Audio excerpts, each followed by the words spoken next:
ఇక AP assembly committee హాల్లో Chandrababu assembly ప్రసంగాలపై రూపొందించినటువంటి 2 పుస్తకాలను ఆవిష్కరించారు. ఈ కార్యక్రమంలో మంత్రి అచ్చెన్న, పల్లా శ్రీనివాసరావు, కేంద్ర మంత్రి పెమ్మసాని చంద్రశేఖర్ పాల్గొన్నారు. సంక్షోభాలను సంక్షేమంగా మార్చడంలో దేశ నేతలకే చంద్రబాబు ఆదర్శమని అచ్చెన్నాయుడు అన్నారు. ప్రజా సమస్యల పరిష్కారమే చంద్రబాబు అజెండా అని పల్లా శ్రీనివాసరావు పేర్కొన్నారు. ఇక దూరాభిమానాలు లేని ఏకైక నాయకుడు చంద్రబాబు అని రఘురామ చెప్పారు. చిన్న కుర్రాడు కొత్త విషయం చెబితే సమయాన్ని పట్టించుకోరని అన్నారు. ఇక నిజంగా టైం ట్రావెలర్ గల నాయకుడు ఎవరైనా ఉన్నారంటే అది చంద్రబాబు మాత్రమే అని ఈ సందర్భంగా వారు కొనియాడారు. ఒకరోజు కూడా రిలాక్స్గా కూర్చునేటువంటి సమయం చూడలేదు. నిరంతరం ప్రజల కోసం చేద్దాం, ఏదో మార్పు తెద్దాం, అందరినీ డబ్బుగలలు చేద్దాం, మంచి పేదలకు లేనటువంటి సమాజం నిర్మాణం చేద్దాం అని ఎప్పుడు కూడా ఒక ఉన్నతమైన ఆలోచనలతో వెళ్తున్నటువంటి వ్యక్తి. అందుకే మాకు వారి వెనకాల నడవడం, వాళ్ళు అడుగుల జాడల్లో నడవడం, వారి కనసన్నల్లో ఉండడం మాకు చాలా ఆనందంగా ఉంటుంది. చాలామంది నాయకులను చూసాం, కేవలం డబ్బు సంపాదనే ధ్యేయంగా, అవకాశం అధికారం వచ్చింది కనుక విచ్చలవిడిగా ఉండడం, ఇలా చేసేటువంటి నాయకత్వం ఉంది. ప్రజలు కూడా గమనించాలి. కానీ చంద్రబాబు నాయుడు గారు ఏ రోజైనా మీరు చూడండి, ఒకే విధంగా సమాజం కోసం ఆలోచించి ముందుకెళ్తున్నటువంటి వ్యక్తి కనుక వీరు ఎప్పుడు కూడా ఆదర్శం, సమాజానికి ఆదర్శం. రేపు ఎవరైనా రాజకీయాల్లోకి రావాలనుకున్నవారు, ప్రజాసేవ చేయాలనుకున్న వాళ్ళు చంద్రబాబు నాయుడు గారి కోసం తెలుసుకోవాల్సిన అవసరం ఉందని చెప్పి ఈ సందర్భంగా తెలియజేస్తాను. ఆయన విజనరీ అని ఎందుకంటారంటే, వర్క్ చేసే విధానంలో ఔటర్ రింగ్ రోడ్ అమరావతి చుట్టూ 70 మీటర్లకి సెంట్రల్ గవర్నమెంట్ శాంక్షన్ చేశారు. ఇండియాలో హయ్యెస్ట్ వెడల్పున్న రోడ్డు 120 మీటర్లు.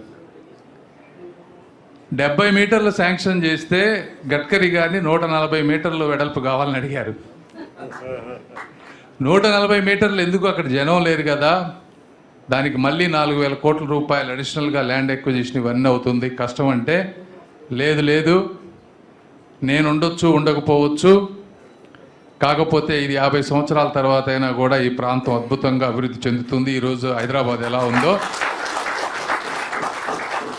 కాబట్టి ఆ రోజు ల్యాండ్ ఎక్విజిషన్ చేయాలంటే డబ్బు సరిపోదు, ఎన్ని గవర్నమెంట్లు కూడా స్పెండ్ చేయలేవు. ఈరోజు హైదరాబాద్ ఎయిర్పోర్ట్ పక్కన ల్యాండ్ కొనాలంటే కొనలేని పరిస్థితి. కాబట్టి మీరు చేయండి, అవసరమైతే నేను ఒక 1000 కోట్లు మా గవర్నమెంట్ నుంచి ఇస్తాను అని చెప్పి ఇండియాలో హయ్యెస్ట్ వెడల్పు ఉండేటువంటి రోడ్డు కోసం గంట సేపు ప్రయత్నించినటువంటి వ్యక్తి నారా చంద్రబాబు నాయుడు. గురించి పేపర్ మీద పెన్నుతో రాసినట్టుగా రేపు 20 కిలో ఉంటుందంటే అలా చూసి జరుగుతుంది.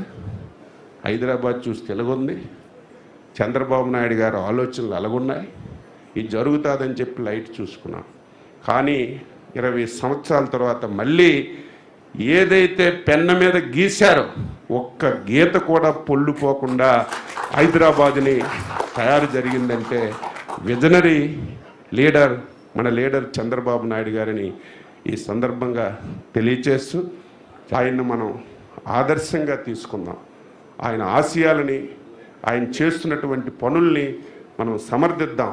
నిరంతరం ఆయనకు అండగా ఉండి తెలుగు జాతి. బట్ నిజంగా టైం ట్రావెల్ చేయగలిగిన వాళ్ళు, ఫిజికల్గా ఇవాళ మన మధ్యలో ఉన్న వాళ్ళు ఎవరన్నా ఉన్నారంటే అది చంద్రబాబు నాయుడు గారు అని చెప్పి నేను ఖచ్చితంగా చెప్పగలను.